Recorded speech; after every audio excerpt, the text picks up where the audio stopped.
What's something you judge people for, even though you know you shouldn't? Their clothes. Damn. Their shoes. Damn. You're one of those niggas?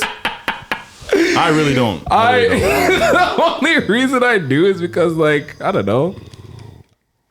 Like, just look upon yourself before you leave the crib, fam. That's a hard one.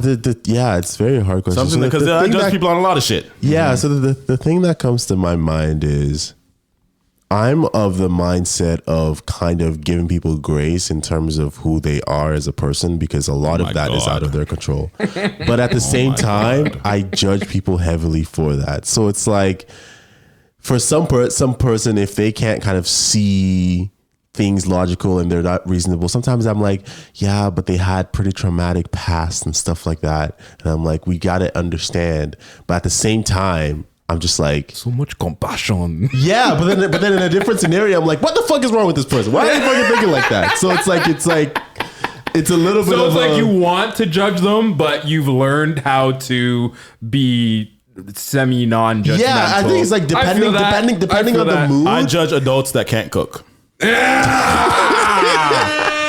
Facts, bro. I judge adults that cannot cook. What do you bro. consider not cooking? Because there's different levels. You know what I mean? There's like the If you ramen. if you there's the can't- ramen makers. But like, fam, if That you doesn't can't, count. if you can't follow a recipe, like Exactly. literally, Simply. fam, even if you're not Okay. willing to, that's the whole thing. It's All like, it is that you're not willing to, because if you try to learn how to cook, you can't cook. I'm telling you, you can't. Okay. Anybody could cook, but that just means you haven't tried.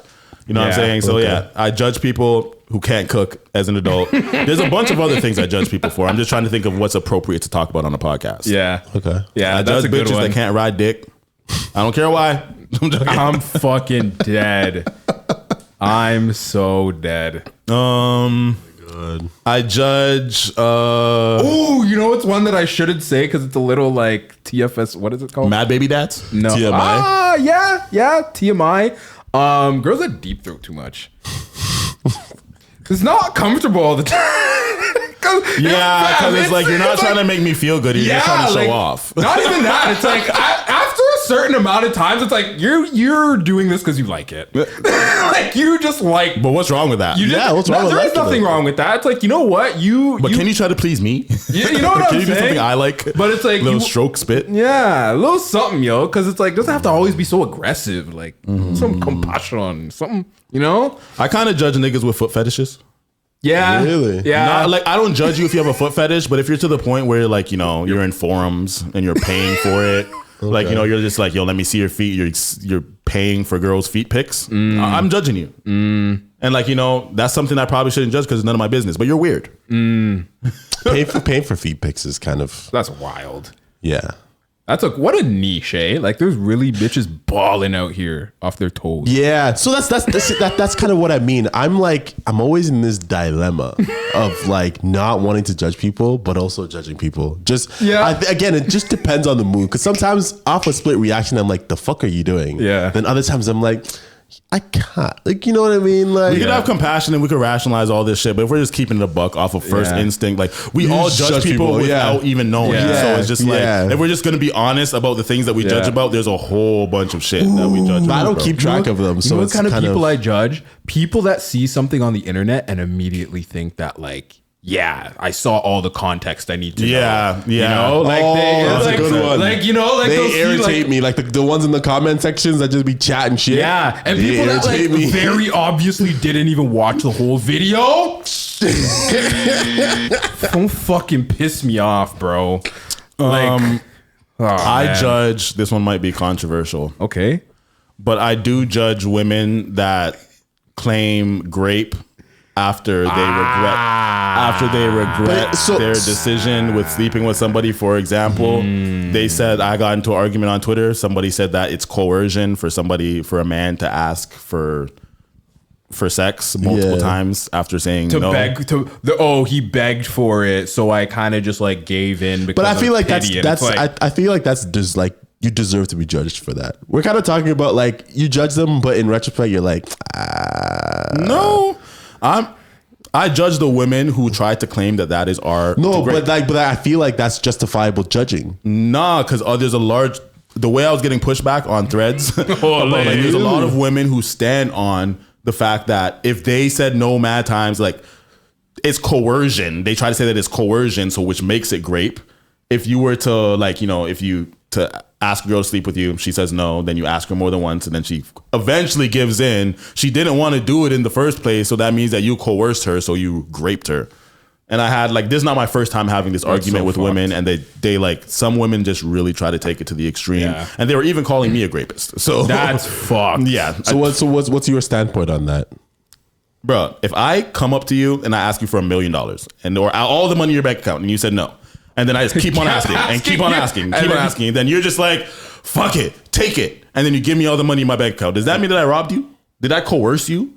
People try to take the word coerce means that I threatened you. Yeah. It means that I did something, like at least a certain amount of there's the word pressure in the definition, and they try to make that word pressure make it seem like that pressure is just like coercion. But no. All I'm going to say, just leave. Yeah.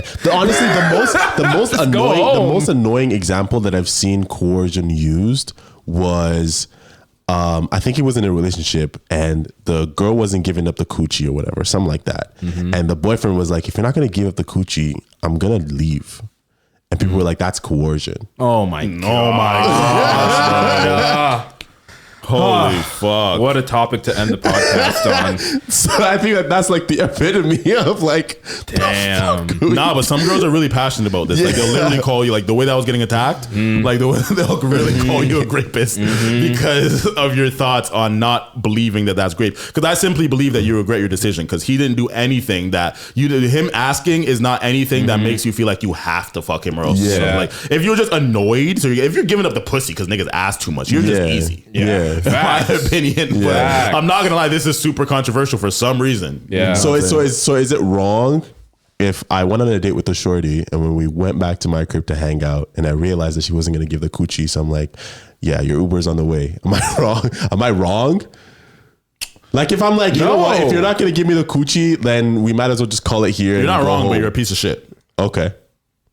I don't know, man. I would call a man a piece of shit for like, was the intention of when you guys linked up to fuck? If you guys linked up to fuck and then you guys got there and shit, I don't want to fuck, then you're not a piece of shit. But if you linked up to go on a date and then you just assumed you was getting the coochie, and then because you're not getting the coochie, you now give her no value or don't respect her as a human being to the same extent. Her presence does not matter anymore because all you care about is her coochie, then you are a piece of shit. Because you're not looking at her for who she is as a person at all. For me, if you don't want to fuck, I'm still down to chill. We can still hang out. If you don't want to fuck, we can still have a good time. I have a crazy thing to say. So how there are women that say, oh no, like it's disrespectful for a man to even think that we're going to be splitting the bill on our first date. But then it's like, okay, well, like, is a man wrong for thinking that if he pays for the bill that you guys are going to fuck? Because if that's his expectations, then it's like you're technically the piece of shit because you're making him pay for nothing. I think that I mean, I personally think that's not equal. I don't think that's a transaction. I don't feel like paying for equal. It's not equal, but at the same time, it's kind of funny because it's like you put a very high expectation. Very strong, like opinionated, like expectation. That is so wrong. Like, I will never date a man like that. And it's like, bro, like, imagine you just split the bill for the first date and then like he literally never asked you to pay for anything ever again for the rest of the time you date. Fam, when a girl even offers to split the bill with me, it's such a turn on. Because I won't let you do it. I'll pay for the whole thing. I'll pay for the whole thing. But you considering me, or even like considering that I'm not rich, you know what I'm saying? That's such a big turn on. And it always like I've went on dates where this probably happened to me maybe 2-3 times max, where I went on a date with a girl. One of them was actually my baby mom. But like, yeah, when was she your baby mom at the time? No. This is part of the reasons what made her become wifey. Okay. That I went to go pay for something, and then I went to go tap, and then she took out her card and she tapped it before I could. She didn't even give me an option. You know what I'm saying? Tapped it before I could. Super turn on. Yeah. Because I'm down to pay. But if you're showing consideration for me, that's love, bro. That's like, I appreciate you because you look at me as a human being. There was a time I was, you know what I'm saying? I don't know if I want to say dealing with a shorty, because any girl that I dealt with from, I need to project my voice more. Sorry. So yeah, there was a time where I was dealing with There was a time I was dealing with a shorty. I don't want to say dealing because we were kind of just fucking. Like, we literally first time hung out at her apartment, smashed, and then like every single time after that we hung out, smashed. I love those. So perfect. Yeah, she was like a stripper turned like good like crisis counselor type shit. So she had money. The same story. Yeah, so she had money, and I basically never paid for anything except for like her nails here and there. Picking her up. Must have been nice. No. Oh, so nice. So nice. That's what got my bricked up. This man needs a sugar mama. Yeah, bro. You got to experience that one time. But unfortunately, I don't want to say unfortunately. That's super, super out of pocket. But you'll likely have to find that in a white girl. So. You chat too much. Chat too much. Chat too much. Chat too much.